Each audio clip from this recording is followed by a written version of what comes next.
يا مساء الخير، يا مساء الفل، يا مساء الياسمين على كل حبايبي وكل متابعيني وكل أصدقائي. احنا بقى جهزنا الغدا هنا. عملتي ايه يا ميسة في الغدا ده؟ زي ما انتوا شايفين اتدبست تدبيسة مش قادرة اوصفها لكم. حصل معايا موقف في اليوم ده برضو مش قادرة احكيه. يلا الفيديو لسه طويل وهنحكي مع بعض ايه اللي حصل معايا وايه في اليوم دوت اللي تعبني ووجع قلبي بسبب السمك اللي انتوا شايفينه ده. احنا هنا طبعا عاملين الرز والسلطة والسمك والطحين.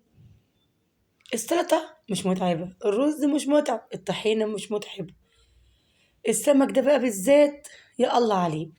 تعال احكي لكم ايه قصة السمك ده وايه اللي خلاني اعمله وايه اللي حصل لي من وراه. يلا بينا نبتدي. هنا طبعا زي ما انتوا شايفين دي حتة سمكة من السمك اللي احنا كنا عاملينه. اسمه ايه؟ بيقولوا عليه القراميط. طبعا بصراحة الأول أنا كنت بجيبه أنا وولادي ونعمل منه صواني ونتغدى ونتعشى منه. سمعت عليه قصص وحواديت ومن بعدها بطلت أدخله البيت ومن بعدها بطلت أعمله. بس في اليوم ده كانت أمي عندي وكانت جايبة معاها القراميط اللي انتوا شايفينها دي. فأنا طبعا مرضتش أزعلها فقلت لا أنا هعملها مع السمك عشان ما تزعلش. والسلطة بصراحة زي ما انتوا عارفين ومتعودين بنعملها بتبقى طعمها جميلة جدا. بنعملها زي سلطة المطاعم بالظبط. طب ازاي يا ميسة؟ برضه اقول لكم عملناها ازاي. طب ما انتي يا ميسة بتقولي ما بتاكليش القراميط وبتاكلي اهو في القراميط. لا بصراحة انا باخد حتة القراميط بالرز وديها البنت الصغيرة تدوقها، لكن انا ما جيتش جنبها. السمك ده بقى سمك معجزة، مش قادرة اوصف لكم معجزة ازاي وايه اللي حصل لي بسببه. شايفين السمك ده طبعا سمعت وشفت قبل كده ناس كتير بيشتروا منه وبيشووه وبيقولوا بيبقى جميل جدا وطعمه حلو أوي في في الشوي. فكان في واحد صياد جنبي بينزل يصطاد كل يوم ويجيب السمك البحري الطازة الجميل جدا. في اليوم ده كان جاي والدتي واخويا وقالوا ايه احنا هناكل سمك النهاردة.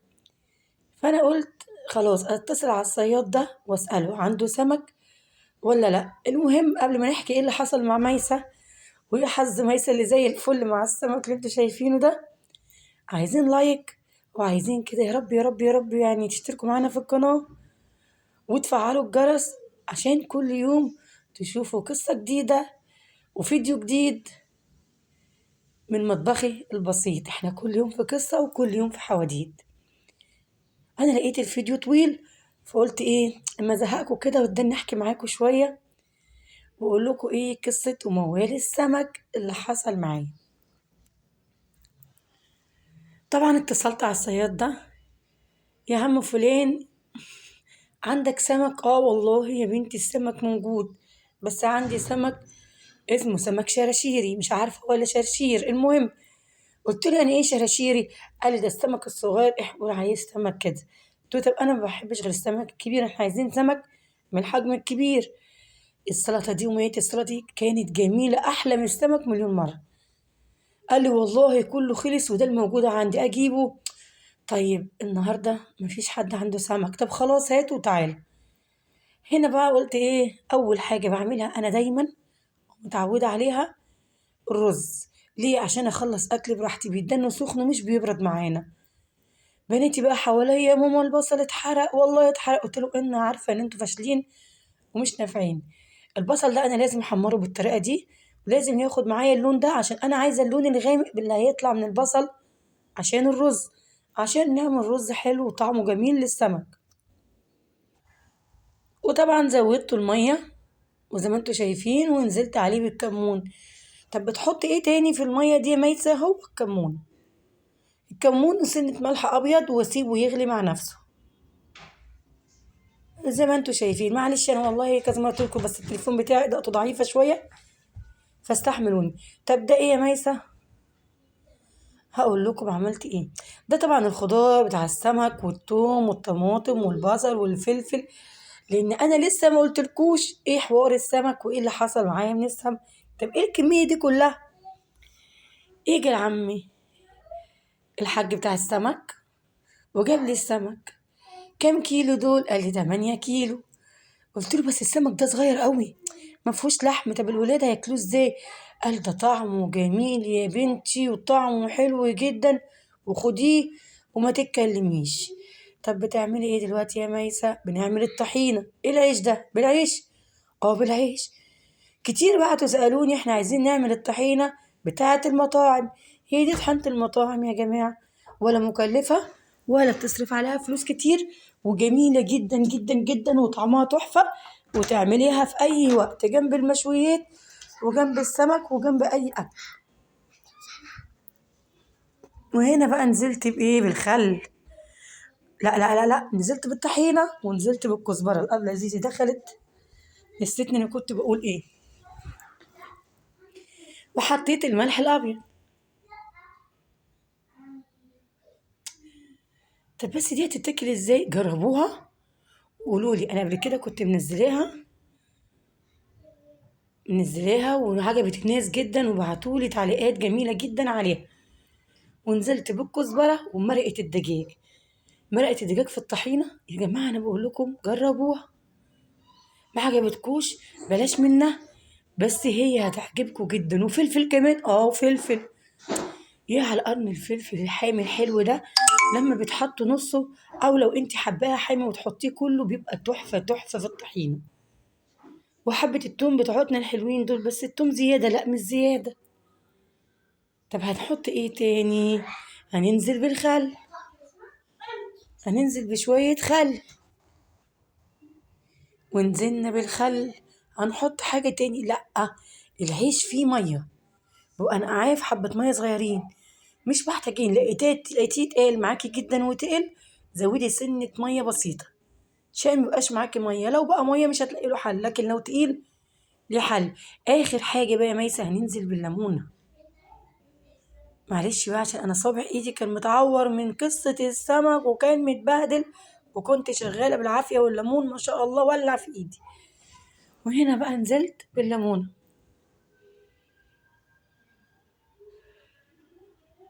بعد ما عصرنا الليمونة هنضربه خلطة تاني. وخلصنا الطحينة. وهنا بقى رحنا نشوف الرز، لقينا المية غليت وبقت زي الفل. هنعمل ايه؟ شفتوا بقى؟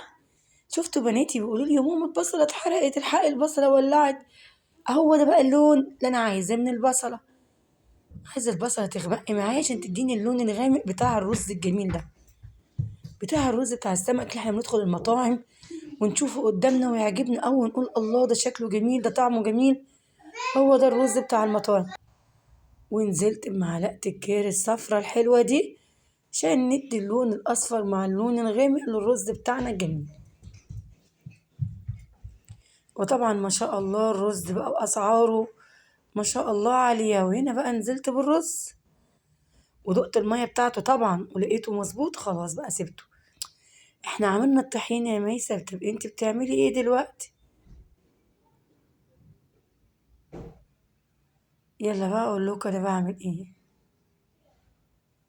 هنا نزلنا كوباية مية كبيرة، مية في الكبة وخل. طب ليه؟ هنعمل ايه يا ترى؟ هنعمل ايه احلى متابعين في الدنيا؟ هنعمل بقى دقة السمك التحفة، التحفة اللي فعلا ولا ليها حل ولا ليها غير ولا ليها بديل. والله والله وبحلف بالله دخلنا احلى مطاعم في الدنيا ما في دقة سمك زي دي. ولا هتدوقيها؟ الله يقدرني على نسيانك يلي خنت القلب اللي صانك. الله يقدرني على نسيانك يلي خنت القلب اللي صانك. ضيعت معاك شباب. وعملنا ايه بقى؟ حطيت الخضار مع المية مع الخل وضربته في الكبة او الخلاط الموجود عندنا. شفتوا بقى عامل ازاي؟ هو ده اللي انا عايزاه. جربوا التتبيلة دي وشوفوا السمك انتوا نفسيكوا، لو مش بتحبوه هتحبوه.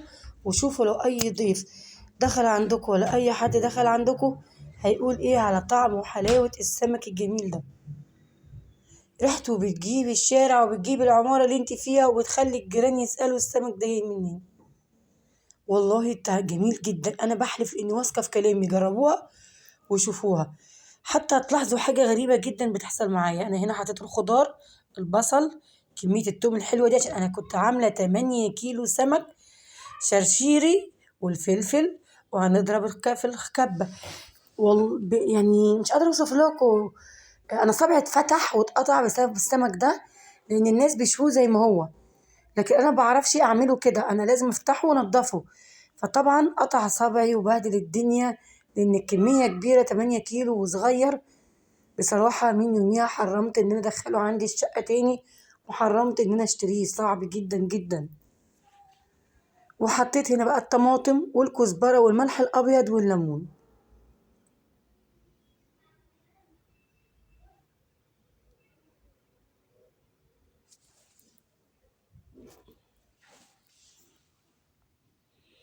طبعا مزودة ليمون شوية عشان يدي الطعم الجميل. وبكده خلطناه. شايفين الكمية اللي طلعت معانا من الخضار؟ مش هتكلفك كتير. خضار حسب كمية السمك اللي انت عاملاها، والفلفل والبصل والثوم والليمون والخل. انتوا فاكرين انا كده سكت؟ لا. ليه بقى ما سكتيش يا ميسة؟ اني بحب اللون الاحمر جدا في تتبيلة السمك. قطعت طماطميتين حلوين صغير كده زي ما انتوا شايفين اهو فيها، ومسكت الجزر بقى وببشر عليها. عندك جزرتين حسب الكمية اللي بتعمليها جزرة وتبشري عليها. ورجعنا نشوف الرز. اوه ما شاء الله، الرز مفلفل وزي العسل. وربنا يا رب يرزقنا ويرزقكم. وجينا على السمك، شايفين السمك صغير قد ايه؟ انا وانا شغالة كده فيه وبقلي فيه وبحط الزيت ما شاء الله اغلى من حق السمك. ندمت ندم عمري ان انا جبته. عشان كده انا بحكي لكم على السمك، لان فعلا السمك ده صعب صعب يعني بالنسبه لي انا، وممكن في ناس حباه واخده عليه. بالنسبه للي احنا فيه دلوقتي، لو احنا هنقليه هياخد كميه زيت كتير. في ناس بتبقى جايبه، انا ممكن اكون جايبه كيلو، حسب افراد العيله، مش هيكلفني وفي نفس الوقت مش هياخد زيت كتير وانا حباه. لكن بالنسبه لولادي هوريكم انا تعبت قد ايه، وفي الاخر مرضيش ياكلوا منه وسابولي الصواني زي ما هي. والحمد لله اضطريت بعد ده كله ان الصواني اخرجها بره البيت عشان ولادي مش هياكلوه، استخسرت ان هو يترمي. وبعد التعب ده كله قطعت طماطم وبصل وخضار وفلفل، ويا جمال الخضار والوانه الجميله في الصينيه. ايه الصينيه دي والله، يعني ما شاء الله كانوا عاملين فيها كيك وطلعت عيني في الغسيل. وبرضه كانت لسه ما اتظبطتش معايا، بس قلت اخلص بقى عشان انا عندي ايه، الجماعه قاعدين بره وكنت مستعجله ان انا اخلص. ومنزل بقرون الفلفل الحمراء الجميله دي اللي شكلها حلو قوي دي، وهي زي ما هي كده. بقطع منهم في قرن فلفل احمر بس عشان يدي اللون، والباقي بنزله زي ما هو. طب انت تعملي ايه دلوقتي يا ميسة؟ هنخش على الجزر. الجزر رخيص يا جماعه، يعني سعره رخيص وجميل جدا في الاكلات، في السمك، في الرز، في الكبسه، في اي حاجه، في السلطات. يعني لو جبنا منه وحطينا منه في البيت هينفعنا جامد. شفتوا بقى السمك بعد ما اتقلى؟ شايفين حجم السمكه؟ يعني على رأي ولادي مفيهاش لحم يا ماما، السمك الكبير احنا بنحبه يا ماما، عشان السمكة الواحدة بتكفيني وباكل واشبع منها ويبقى فيها لحم. لكن ممكن تعملي من دي 50 سمكة قصاد سمكة كبيرة وما بتطلعش اللحم. بيعرفوش يفصصوها ولا بيعرفوا ياكلوها. انتوا عارفين بقى الشباب بتوع اليومين دول غيرنا احنا خالص. كان اهالينا اللي بيطبخوه بناكله ونقول الحمد لله وراضيين بيه. دلوقتي بقى زمن الدلع وزمن الغلا. هنا بقى خدت حبة دقة كده، 3 معالق دقة من اللي أنا عاملاها للسمك، ونزلت بيه على كمية الخضار اللي أنا عملتها. طب ليه يا ميسة؟ بتدي ريحة وطعم جميل فيها، وساعة ما تدخليها الفرن يا الله على الجمال والريحة. صدقوني أنا مش بوصف كده عشان أنا مجهز، لأ، أنا بقول لكم أنتوا جهزوا وابعتوا قولوا لي إيه رأيكم وإيه طعمها وإيه اللي هيحصل بعد كده. أنتوا هتاكلوا كل الخضار ده وهتسيبوا السمك. وإيه بقى لما يكون السمك الحجم الوسط أو الحجم الكبير وتحطوه في صينية زي دي في الفرن، بيبقى طعمه جنين، بيأكل. حتى لو الرز خلص منك هياكلوه بالعيش. وهنا بقى نزلت بشوية الخل بتاعتنا زي ما انتوا شايفين الخضار والتتبيلة اللي في الصينية،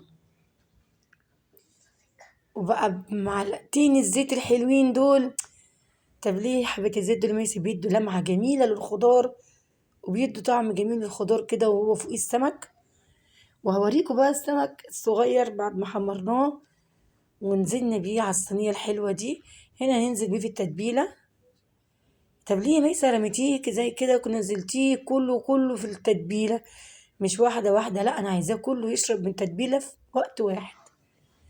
معلش بقى، أنا كان كل دقيق وهدومي كلها دقيق في بعض كده، لأن الكمية كانت كبيرة وأنا كنت مستعجلة. وانتوا عارفين واحنا في المطبخ الدنيا بس بتتلخبط معانا شوية. وهنا بقى بصوا بحاول ان انا افتح السمكة بالراحة كده وانزل بالتتبيلة جواها. طبعا لو السمك الكبير ما شاء الله عليه او الوسط، بنحط فيه التتبيلة ونحطه، تحسي ان هو يعني حتى لو هتاكلي السمكة كلها على بعضها بتلاقيها جميلة جدا. اهي السمك طبعا نزلت بيه. يجي ابني الصغير دخل عليها في المطبخ: فين السمكة يا ماما؟ هي لا دي مش سمكة. هنا بقى بسرعة كده على السريع على السريع افتكرت ان انا معملتش التخديعة بتاعة السمك، وسبت الحلة جنبي لما اتحرقت وما خدتش بالي منها من الاستعجال. نزلت بالثوم بسرعة. معلش بقى على الحرق، الحلة اتحرقت، بس كلنا في المطبخ اوقات كده بتروح علينا الوقت ومبناخدش بالنا ان البوتاجاز مولع جنبنا. وهنا بقى نزلت بالخل. هي سمسم. وهنا بقى نزلت بالخل على الثوم، وبعدين نزلت بالطماطم. ورحت هنا لبقية السمك. طبعا دي اللي القرميط اللي ماما كانت جايباها مع السمك، وحطيتهولها هنا في الصينية. وكان معاهم سمكة كبيرة كده كانت مقطوعة كذا حاجة وحطيتها معاها. شايفين بقى الشكل تحفة تحفة جدا والله جميل. الله يهديهم ولادي، كان جميل جدا وتحفة زي ما انتوا شايفين والريحة اللهم صل على النبي عليها. وبرضه بعد تعبي ده كله وبعد العذاب اللي انا شفته برضه مش عجبهم السمك ده ومرضيش ياكلوا منه. بصراحة انا زعلت جدا على تعبي في اليوم ده وعلى وقفتي، بس بالهنا على كل اللي كل منه، وبالهنا على قلوبهم وقلوبنا جميعا. وهنا عملت التخديعة، اديتها غلوتين 3 كده على السريع، ونزلت بيها سخنة وجميلة كده على السمك زي ما انتوا شايفين، عشان يخلي السمك طري كده وحلو وطعمه حلو. الله الله الله على الجميل. انا كنت عايزة حد بس يجي يقعد معايا ويشاركني في الصينية دي وناكل انا وهو، بس ما حدش مشجعني من ولادي. فخلاص مادام ما حدش هياكل معاكي وما حدش مشجعك هتضطر ان انت تقومي. قلت لهم كفاية عليا الرز، هاكل رز واقوم. ورجعت بقى بعد التخديعة الجميلة دي، رشيت عليه شوية خضار. رشيت عليه شوية خضار من فوق. وده طبعا السمك المتحمر. الكمية اللي أنا حمرت لسه طبعا كتير، رصيتها في الصينية. هما كانوا 4 صواني، رصيتهم في صينية زي كده. ووريتكم طبعا الصينية وهي في الفرن بتاعت السمك التانية اللي بالتسبيكة الجميلة والتومة الحلوة. بالهنا لكل مكل منه. شايفين الصينية وهي في الفرن والله جميلة يا جماعة، بتتكلم عن نفسها. معلش بس الإضاءة بقى عندنا، بس أعمل إيه؟ طب في ولادي زي ما قلت لكم. أهو بقى أنا رصيت الأكل، شايفين انتوا بعد التعب صواني السمك، ورصيت الأكل والطحينة والسلطة والجرجير والخضار وكل اللي انتوا شايفينه ده. أي ماما مرضيش ياكلوا منه، يقولوا احنا مش بنحب السمك الصغير. عرفت بقى ان انا تعبت قوي في الفيديو ده، فعشان كده مستنية منكم لايك ومنكم تفعيل الجرس والاشتراك، وتتابعوني تستنوا مني كل فيديو جديد وكل حكاية جديدة عشان اقول لكم ولادي عملوا معايا ايه. وبعد التعب ده كله مش عاجبهم، وبعد كل ده اشيل الاكل ده كله وما كلوش منه، ورجعوا جابوا جبنة وعملوا تقطيع وقعدوا ياكلوا. شفتوا بقى ان انا تعبت على الفاضي. زي ما انتوا شايفين اهو الرز والسمك بالهنا على قلب كل من كان منه. وخلاص احنا كل يوم بنتعلم، وكل يوم فيديو جديد وتعليم جديد وحاجة حلوة جديدة من مطبخي البسيط. أو السمك طبعا أنا كنت أعمل لهم بقى إيه طماطم بالثوم، فقلت لأ أرصه فوق السمك وعليه التومية بتاعته والتتبيلة والسلطة الجميلة دي والرز الحلو ده. اللي شكله أكل يعني من غير أي حاجة، والطحينة كان طعمها تحفة تحفة. بس هعمل ايه؟ يلا الله يهديهم، عشان لما اشتكي واقول ولادي جننوني محدش يقول لي.